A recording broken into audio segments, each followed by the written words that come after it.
We got more transfer portal talk. We've got recruiting talk with the great Parker Thune of OU Insider at 247 Sports and 94.7 The Ref in Norman coming on the show today. So we got all the info coming your way here on Locked On Sooners. You are Locked On Sooners, your daily podcast on the Oklahoma Sooners, part of the Locked On Podcast Network, your team every day.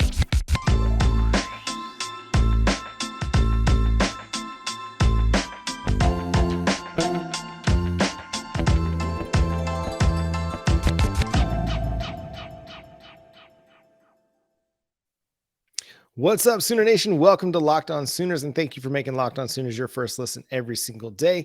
My name is John Williams. You can follow me on Twitter at John9Williams. You can also read my work covering the Sooners over at the Sooners Wire. My buddy here is Josh Helmer. You can follow him on Twitter at JoshOnRef. You can also hear him Monday through Friday from 9 to noon on 94.7 The Ref in Norman. Josh, the transfer portal is continuingly heating up, but we also got recruiting. So much to talk about tonight. So much to talk about, and there's nobody better to bring into the show, to bring into the fold. Let's welcome in the man, the myth, the legend. You know him, Sooner fans, Parker Thune of OU Insider, 24/7 Sports. Parker, man, this is, I don't know if it's the Super Bowl month for you, but this is busy times with the transfer portal, with the early signing period coming up. Just first and foremost, how are you doing with everything going on right now? Man, I'm good. I've told several people this thus far this week. I think this has been the busiest few days since the coaching search last year for me. But that said, anything in comparison to the coaching search is a breeze. So having been through that hellscape of a week, I'm pretty well prepared to take on the challenges and navigate the peaks and valleys of what a wild and chaotic week of transfer portal activity this has been. Yeah, and transfer portal now just provides tons of surprises. It seems like it's the gift that keeps on giving in the giving season. But the first surprise for Oklahoma was that Austin Stogner getting crystal balled to the Sooners by yourself, by Brandon Drum, your colleague over there at OU Insider. How did that all come to be? Yeah, well, how about that? I had a hunch as soon as I saw his name pop up in the 24/7 Sports transfer portal. And after a few conversations with folks that have knowledge of that situation, that hunch was kind of confirmed. And that hunch leads me to believe that he's going to be back in Norman for his fifth year of college football, his last year eligibility. And in talking to a source on the South Carolina end, actually, what I was told is, look, that guy may be a Gamecock right now or might have been a Gamecock this past season, but his heart's always been at Oklahoma. And there are other schools involved for Austin Stogner. I will say that much. It's not as if this is a lock, stock, and barrel, boom, he's coming right back to OU type of thing, but just based on some of the conversations that I've had with people regarding Austin Stogner, people whom I trust and have legit firsthand knowledge of that whole ordeal, I very much believe that he's going to be Oklahoma's portal tight end, and I believe he's going to make his way back to Norman and play the 2023 season, his last at the collegiate level as a Sooner. Well, with that in mind, if and when that does come to pass with Austin Stogner, given what Oklahoma has on the roster at the tight end position, what would that mean for the Sooners going into 2023? Well, I'll say this much, and people need to understand the context for this statement. I think Austin Stogner can do what Braden Willis did in 2022 and then some. And that's not a dig at Braden Willis at all, because he is a tremendous football player. But I don't know that folks understand or recall just how dominant a healthy and correctly utilized Austin Stogner is. You want to see Austin Stogner at his peak? Rewind to the 2020 Red River Showdown and the touchdown catch that he had in the first overtime of that football game.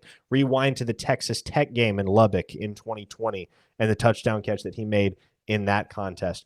When Austin Stogner is healthy and when he's properly utilized within the greater context of an offensive scheme, as I believe he will be in Jeff Lebby's scheme at Oklahoma, he is utterly dominant.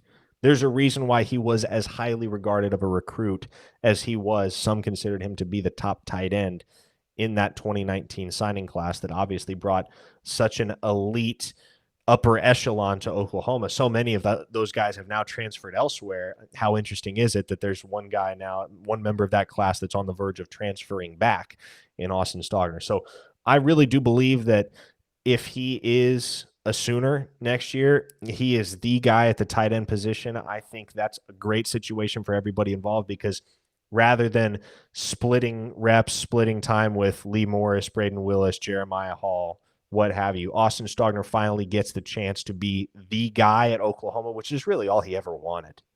It really is. And beyond that, it gives Caden Helms and Jason Llewellyn another year. They don't have to have everything thrown on them as redshirt freshmen, but they can take a year to learn under an experienced guy like Austin Stogner. I imagine he'll be a fantastic role model and mentor for Cade McIntyre as well, who's going to be joining the room. So it takes the pressure off of those younger guys, and it allows Austin Stogner to be the guy in the offense at the tight end position. And I think that could lead to a productive boom for him in OU's offense. Yeah, I mean, yeah, Braden Willis had 7 touchdowns this year. I mean, he was one of their better playmakers in the passing game. And then you take a guy like Austin Stogner and give him a full complement of tight end reps. Like you mentioned, just not having to split time. We saw what that did for Braden Willis. It could definitely do the same thing for Stogner if he's able to maintain a healthy season for the Sooners. Continuing with the passing game, it looks like Oklahoma is really targeting wide receivers. I mean, we've already seen the offer to Robert Thomas, Dante Cephas. What do you make of those two? And are there other names that maybe Oklahoma might be interested in that are in the transfer portal right now? Yeah, well, I will say this. I think the names you need to get to know are, I don't think Dante Cephas is coming to Oklahoma. I think he ends up at either Colorado or Penn State based on what I've heard to this point. The names I would get to know are Dorian Singer, the Arizona transfer, who led the Pac-12 in receiving this past season with 1,105 yards and 6 touchdowns, as well as Trey Harris from Louisiana Tech.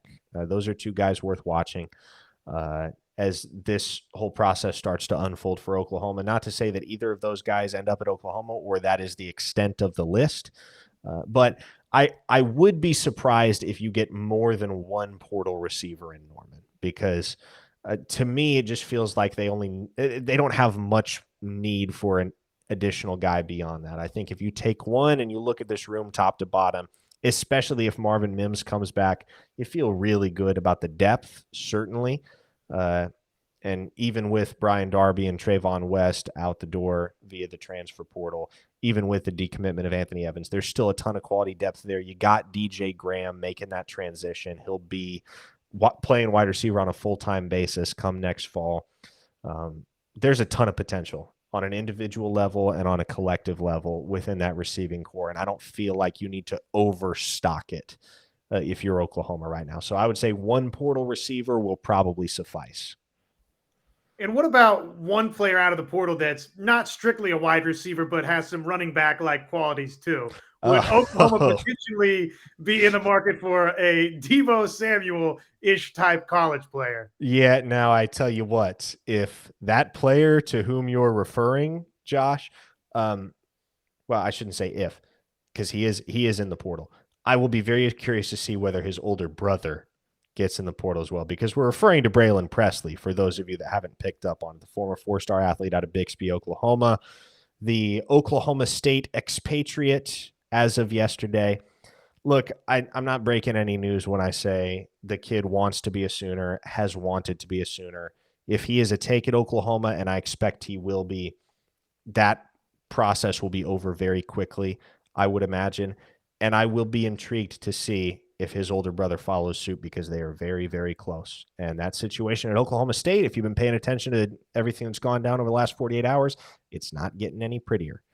And so to me, Braylon Presley is the type of kid that you make room for, especially if you can bring his brother along in the sidecar. And I talked about only bringing in one portal receiver. Well, those plans may change if you get not only a Braylon Presley, but a Brennan Presley on the market for Oklahoma. So I will be very, very curious to see the outcome of that situation and how things develop between Oklahoma and Braylon Presley. And we're going to have more to talk about. And there's another brother combination that we want to ask Parker about as well on the other side of this. But first, Josh is going to talk to us about LinkedIn. You're looking to make the perfect hire. You don't want to screw this thing up. And it's easy if you just go on over to LinkedIn Jobs. They're going to make it easier for you to find the people that you want to talk to faster and for free. It's simple. Create a free job post in minutes on LinkedIn Jobs to reach your network and beyond to the world's largest professional network of over 810 million people. Just add your job and the purple hashtag hiring frame to your LinkedIn profile to spread the word that you're hiring so that your network can help you find the right people to hire. LinkedIn Jobs, you find the candidate you want to talk to faster. That's linkedin.com/lockedoncollege to post your job for free. Terms and conditions apply. So there's, Parker, a bunch of other names that we have to hit on just individually, but I'm curious, I don't know if you call it a macro question, big picture type question for Oklahoma. So as this month is taking shape and obviously signing days, I shouldn't say signing day, the early signing period is oh so close, right? And we mix that with the transfer portal. What is the focus of Oklahoma's coaching staff in your mind? Is it equal parts transfer portal? Is it more the 2023 signing class? How is, I guess, big picture Oklahoma attacking a month like this now and maybe into the future?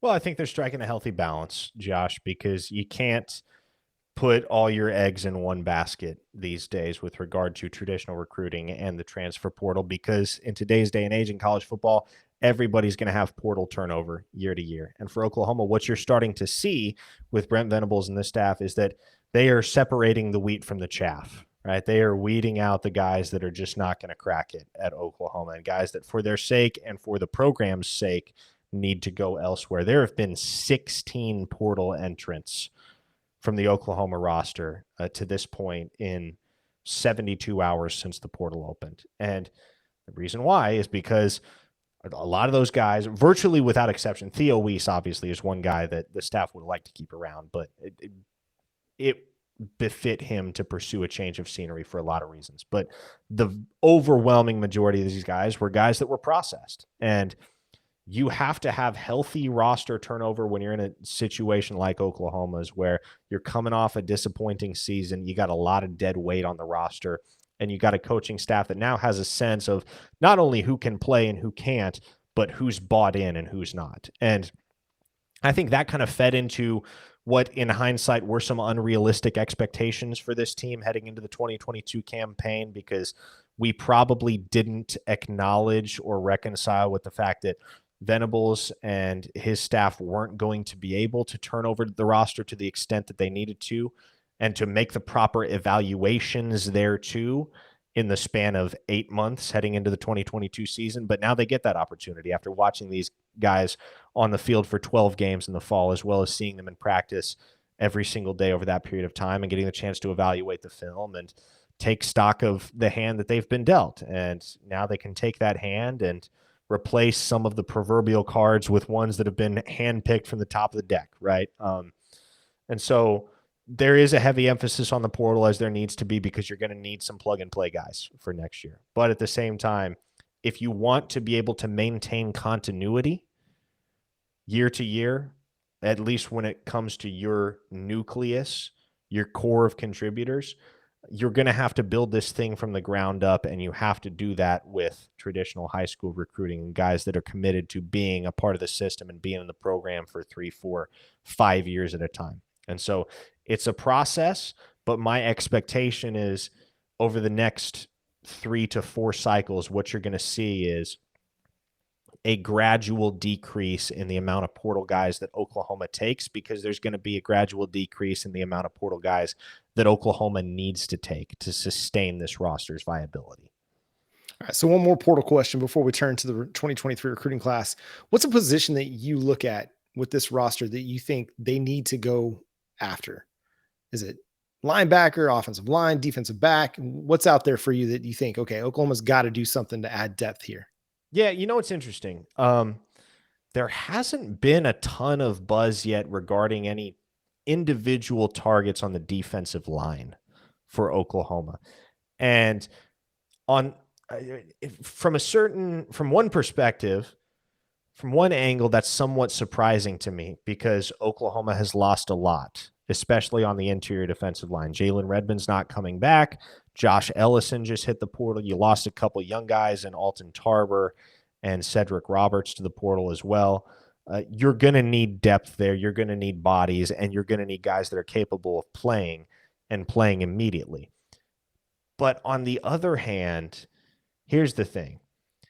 As I think back to what this staff did in the portal last winter, I think of a couple guys in particular, Daniel Parker and McCade Matire, who when they committed to Oklahoma, it was out of the blue, out of nowhere. There had been no indication before that time that they were even on the radar for OU, and then boom, they're committed. So I will say this. I'm willing to bet that especially as it pertains to the defensive line, this staff has a couple things up their sleeve. They got a couple things lined up that nobody knows about and that they're not going to let anybody know about until they become official. I trust just knowing the way that this staff operates. And there are a couple names that jump to the top of my head, and I'm not going to say those names because they're not in the portal yet. But there are a couple names that jump to mind where, as I've had the chance to process it more and more and think about the conversations that I've had with sources surrounding some of the names that might be available and Oklahoma's respective relationships with some of those individuals, I get the sense that in a couple of weeks, this is all going to make a whole lot more sense than it does right now, because there are plenty of people asking, why isn't Oklahoma making defensive line more of a priority? And I don't have a great answer to that question right now. But again, that just leads me to believe that knowing the way that this staff operates, they know plenty of things that they're not going to let anybody else know or tip their hand at all. And so I trust that Oklahoma's coaching staff has a couple of splashes planned as far as the defensive line is concerned. Might I be dead wrong? Sure. But that's the sense I'm increasingly beginning to get, because I don't understand, and I can't figure out in my head why else it would make sense that there has been so little talk about the defensive line unless there was something big on the precipice. No, it makes sense. It makes sense just given, if we're fair about it, the lack of production across the board at times for Oklahoma this past season, and obviously what the turnover looks like there. One more transfer portal question, if I may, Parker, before we move on to just the 23 class itself closing and flip a Soonerama here. The offensive line, is there a name or two to keep an eye on up front right there? I mean, is that a transfer portal position of need for Oklahoma? How do you feel about that for the Sooners? Let me give you a couple. And these are the two that I've heard thrown around most frequently and most prominently over the last 48, 72 hours. Javion Cohen, formerly of Alabama, and Keandre Jones, formerly of Auburn. Now, I will say Oklahoma's pursuing the top junior college offensive tackle in the country right now, Keyshawn Blackstock. They're in his top 12, which, it's a top 12. But at the same time, there's a lot of reason to believe that Oklahoma's very high on the list for Keyshawn Blackstock. I think what they do in the portal is going to be largely dependent upon whether or not they get Blackstock. I think there's going to be one portal take along the offensive line if you do get him, but if he goes elsewhere, I think you get two. And the names I would get acquainted with, if you haven't already and you're a Sooner fan, Javion Cohen, Keandre Jones. There you have it. Offensive line is a priority. The Oklahoma Sooners have plans. We'll just see how it all shakes out. I mean, it's portal season. It's an exciting time. It's a fun time, but we got to talk about 2023 recruiting as well. But first, we're going to talk to you about BetOnline. BetOnline is the fastest and the easiest place to bet on all your favorite sports, from football to basketball, soccer, esports. BetOnline has you covered. Again, the fastest and the easiest way to get your betting fix. So head to the website today, use your mobile device, get in on all the college football playoff action, the bowl season, World Cup action. It's right there for you at BetOnline. Again, BetOnline is where the game starts. Okay, Parker, 2023 recruiting, early signing period, we're within a couple weeks of that now. National Signing Day, we're within a couple months of that. So the big questions that really everybody wants to ask are about guys like David Hicks, Peyton Bowen, there's been buzz nonstop about these two guys. Even after Hicks committed, nobody seemed to kind of lay off like, hey, there still might be a chance. So kind of what's your sense as the early signing period comes? I think one time we talked about Hicks and you didn't really expect him to commit until the All-American game. I think that's something we might've talked about last spring or early summer or something like that. So kind of what's your sense on where those two stand right now with Oklahoma? Look, I've effectively given up on trying to figure out the outcome of the DJ Hicks recruitment because I don't know, man. There are so many interests at play there, and when you factor into account the how do I put this delicately?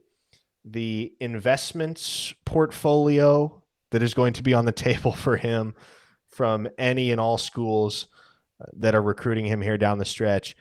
Anytime money is involved, things get very sticky.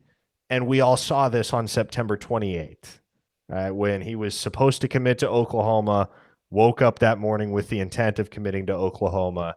And then in the 7 hours in between, everything changed and he ended up pledging to Texas A&M. So I'm not going to sit here and act like I know, because I don't. I don't think anybody knows right now. And ultimately, I think there are, and I will say this, I don't know if the kids' interests are the only interests that are going to factor into the eventual decision. And moreover, you've already been burned once if you're an Oklahoma fan. So here's what I would recommend. Understand that, yes, DJ Hicks visited Oklahoma officially last month. Yes, DJ Hicks is telling a lot of people around him all the right things about Oklahoma. And he's saying a lot of the right things to the Oklahoma staff as well. But you already got fooled once. Oklahoma already got fooled once. So you have to take everything with several grains of salt at this point. So understand that the buzz is real. There is a chance that Oklahoma ends up with DJ Hicks on signing day. And also understand that you should have no such expectations, because it's not worth getting over the moon excited about all over again, only to watch the Sooners get left at the altar a second time. So I think there's a healthy balance to strike there. Yeah, Oklahoma's still in this thing. No, I'm not necessarily expecting that he's going to put pen to paper for the Sooners on December 21st or whenever he does sign. What about a final full court press for the aforementioned Bowen? Where does Oklahoma sit? Where do they stand in your mind in that recruitment? God, you're gonna make me say something that fires up the entire Notre Dame fan base all over again, Josh. I've made my feelings on this recruitment clear for probably 6-7 months at this point. I believe the road leads to Oklahoma for Bowen, and there are so many reasons why it makes so much sense for him to be a Sooner, from the relationship with Jackson Arnold, to the relationship with Brandon Hall, to the immediacy of his potential contribution at Oklahoma, to the all-important girlfriend factor. Right? It's just, I've never had any credible reason to doubt that Peyton Bowen wasn't going to be a Sooner in the end, dating as far back as, honestly, March. March was when I began to realize for the first time that, oh, not only is this thing real between Oklahoma and Peyton Bowen, no, he's going to end up at Oklahoma if things continue along their current trajectory. And they have. Oklahoma did an in-home with him yesterday, Wednesday. And my expectation is that this flip happens. I don't know when. Much like the whole Hicks situation as a whole, as far as Bowen's timeline, I'm done trying to figure out when. I just know that we're 2 weeks from the end of the site. We're 2 weeks from the day that he's supposed to be signing.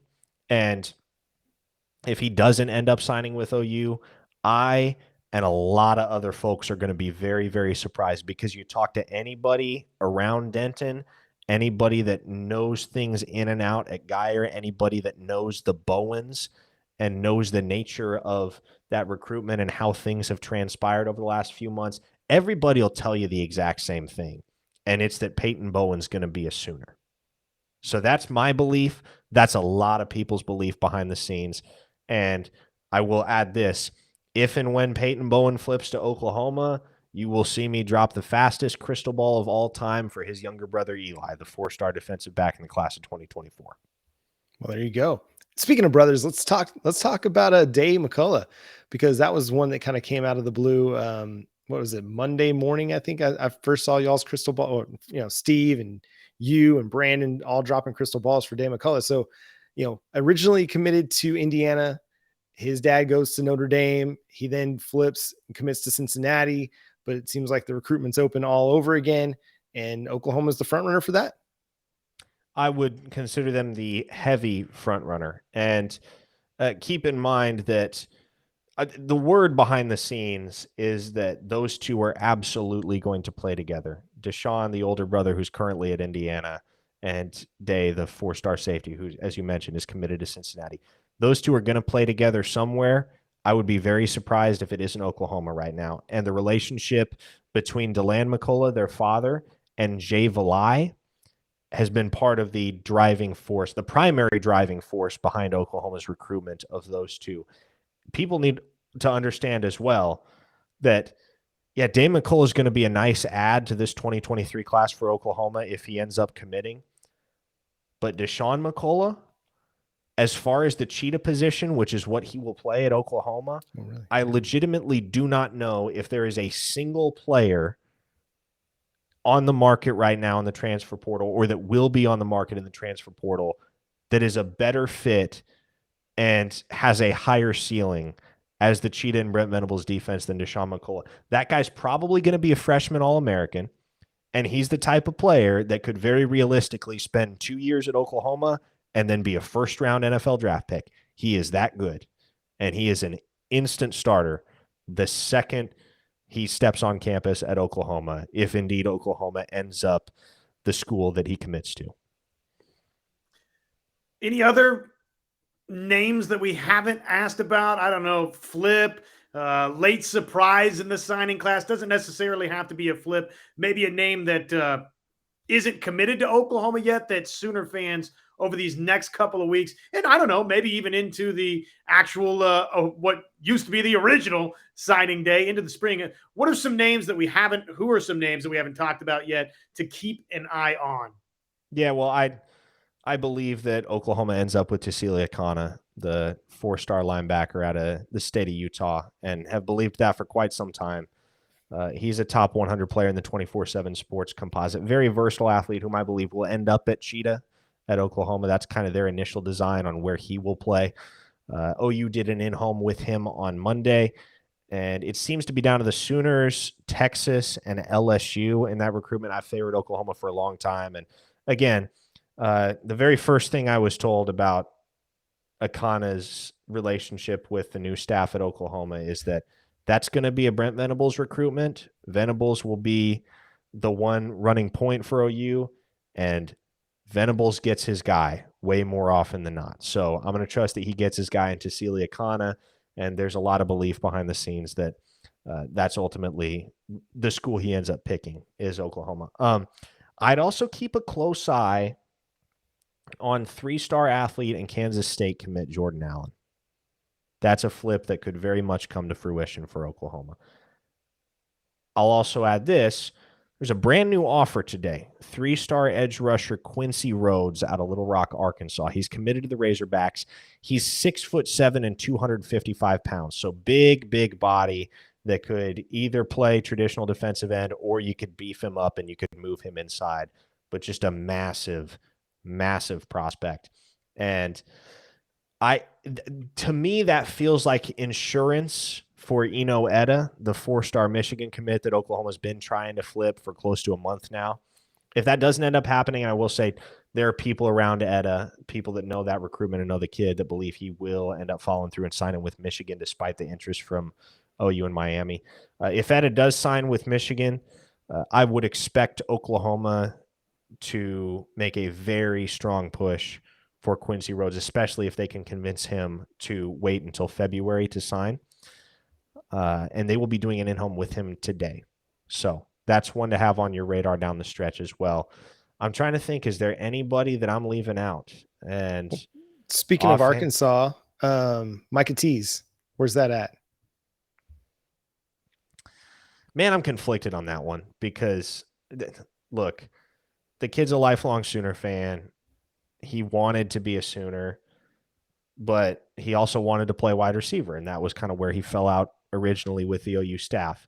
He's committed to Arkansas, has been committed to Arkansas since the 4th of July.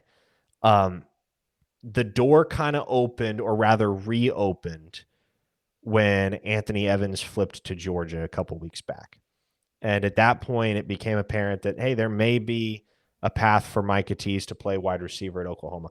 I'll be honest, there hasn't been as much buzz surrounding Oklahoma and Micah Tease as I expected to this point. Now, that's not to say that things aren't going to heat up down the stretch between OU and Tease. And I think in his heart of hearts, he'd still prefer to be a Sooner. But you also got to keep in mind that OU staff and LD Washington really have only pursued him as a backup plan, and that's going to mean something to a kid as well. So I don't know what the outcome there ends up being, but I think it will become apparent probably within the next week and a half, whether it's a legitimate possibility that Oklahoma gets his signature on December 21st, or if he just sticks it out with Arkansas despite the late interest from Oklahoma. John probably has a couple of more recruiting questions. I'm curious as well, Parker, before we get you out of here, where are you at just with Oklahoma as a whole, right? I mean, obviously we've got the transfer portal and signing day that folks, if you're not subscribed, by the way, to OU Insider, just spend the money. I mean, come on, go over to OU Insider, subscribe, where you can get all of the VIP access from Parker, who is busting his tail for you 365 Sooner fans, bringing you as close of access to the recruiting side as you're going to get anywhere in Sooner football land. But just the actual landscape that we find ourselves with Oklahoma football, do you have a couple of names that, I mean, it doesn't have to be 2023 guys, doesn't have to be 2022 signees. Who's going to take that next big leap for Oklahoma in your mind going into next season? And just generally speaking, what are your expectations? You said earlier in this podcast that you felt like maybe we had a little bit too lofty of expectations. I think that's probably obvious for us all to look back and say now. So where are those expectations at for you going into next year? Yeah, well, I think it depends on what the roster looks like. And again, I think to illustrate my point about the expectations being too lofty in hindsight, you don't have to look any further than the portal exodus, right? No program that is where it needs to be in terms of quality depth and overall median talent level is processing 15 dudes in the offseason.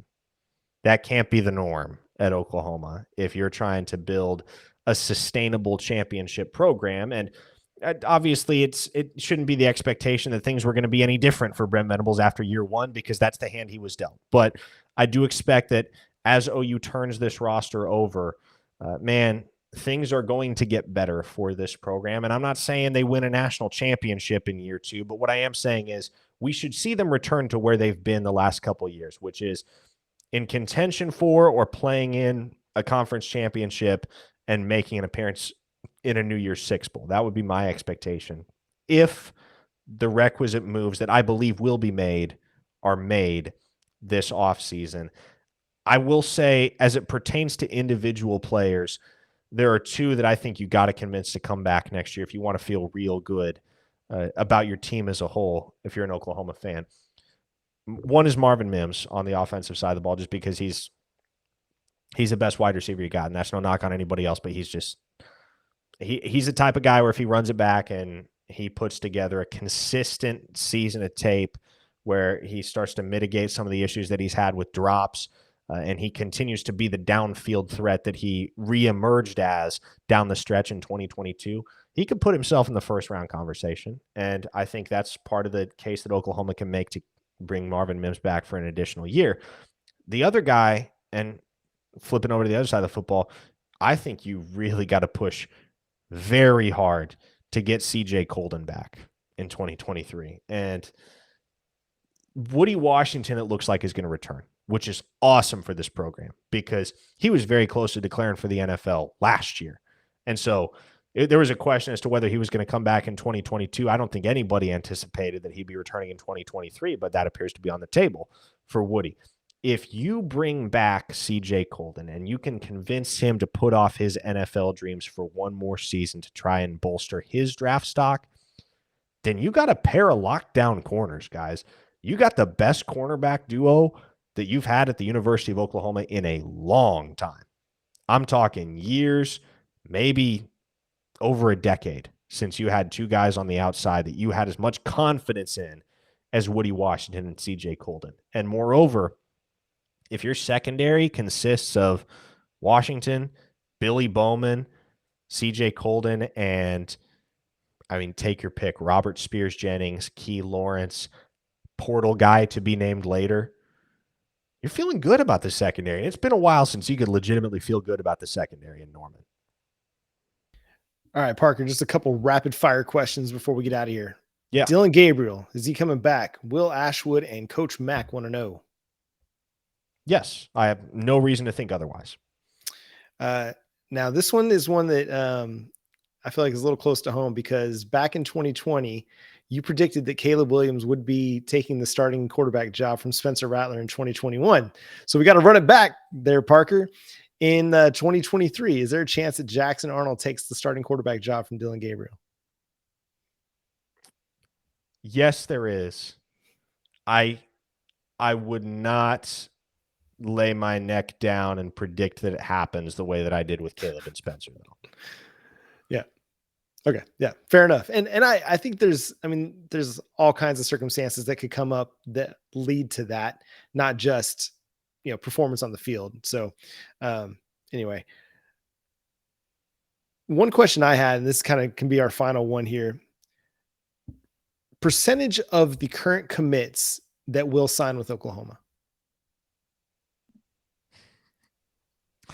I kind of feel like there's like a angle I'm missing here. It kind of feels like is this a trick question? No. I just want to know.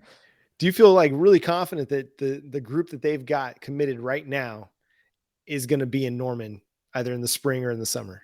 Yes, I would say if not 100% of the current commits sign, it's going to be very, very close to 100%. Maybe you'll lose one, at the most two, but right now there's nobody in this class that I worry about decommitting imminently. So with 2 weeks now until early signing day and the vast majority of this class set to sign on early signing day and enroll in January, I feel pretty good about Oklahoma keeping this class together. Yeah, that's kind of how I feel too. I mean, you lost Vasic, you lost Evans. Those two had some extenuating circumstances that led them to flip somewhere else. The rest of the guys, it just seems like they want to play for Oklahoma and for Brent Venables or for Jeff Levy. Like there seems to be a little bit tighter connection. At least that's the sense that I get having you support that. One final question here, and I asked this on Twitter earlier today, and I'm going to pose it to you. Who's the player, aside from Jackson Arnold, in the 23 class that you're most looking forward to watching as an Oklahoma Sooner? I have a special place in my heart for both of these guys because they're two of my favorite recruits I've ever covered. But I'm stoked to see what Caden Green does in an OU uniform, and I'm stoked to see what PJ Adebawore does in an OU uniform. And I think Caden's in the 2 deep next year at Oklahoma and is a starter by year 2. He's that good. And I think PJ will be playing a lot of snaps next fall because when people get the chance to see that guy in action, they're going to understand why he's a 5-star if they don't already. Yeah, it's a lot of fun. Josh, I'll pose the same question to you. I'm just going to copycat Parker. You kidding me? It's got to be PJ, right? And I hope it is because for Oklahoma's sake, man, I've been, Parker, right here on this program, it's a momentum creator is the phrasing that I've been using. And Oklahoma needs that, right? They've had that guy in the past. I know that, not saying that PJ is anything like, these guys particularly, but Oklahoma's had that one pass rusher, even on defenses that weren't necessarily particularly great. they've had one guy, right, that you felt like you could depend upon to go get 7.5, 8 sacks in a season. So I'm hoping that PJ could be very, very disruptive very, very quickly. Yeah, well, you heard Brent Venables call our Mason Thomas hell on wheels earlier this fall. Well, you think our Mason Thomas is hell on wheels? Wait till you see PJ in action. You got hell on wheels ×2 in Crimson and Cream. Can't wait. My guys are kind of more under the radar. Our friend Joshua Bates, he probably won't play much in 2023, but I'm just excited to see him on the field at some point. And then the guy that'll probably take a lot of practice reps across from him, and that's Ashton Sanders. From what I saw, just watching his huddle, man, I like his game a lot. And so those two guys, I think it'll be a lot of fun in the Crimson and Cream. I think there'll be a lot of fan favorites there. But Parker, man, it's always a blast having you on. We always get so much insight from you. And again, like Josh mentioned earlier, go to OUInsider, subscribe for the VIP access, get all kinds of information, like especially during the season when you're wondering, okay, which recruits are going to be coming to Norman for a game. Like Brandon and Parker, they put that list together and they get you covered. Like you get to know, okay, so-and-so is going to be here for Bedlam. They get you all the access, all the information over there with the OUInsider VIP account. So make sure you go do that. Also go listen to Parker from noon to what are you now? Noon to what? Noon to 3. Noon to 3. Okay. Because sometimes it's noon to 3. Sometimes you got something going with Tyler. It's hard to keep track of your schedule a little bit, but you're always busy. So go check that out over on 94.7 The Ref, our friends over at 94.7 The Ref in Norman. And make sure you follow them at Parker Thune on Twitter as well, because you already do. I don't need to tell you that. You already do. But that's going to do it for today's show. Again, Parker, thanks so much for coming on. Until next time, we're going to continue to talk recruiting and transfer portal stuff because there's always something popping up. Every day there's somebody getting into the portal or there's somebody getting crystal balled to Oklahoma. And so we'll have that for you on Locked On Sooners. But until next time, he's Parker Thune. He's Josh Helmer. I'm John Williams. We'll catch you then. Boomer Sooner.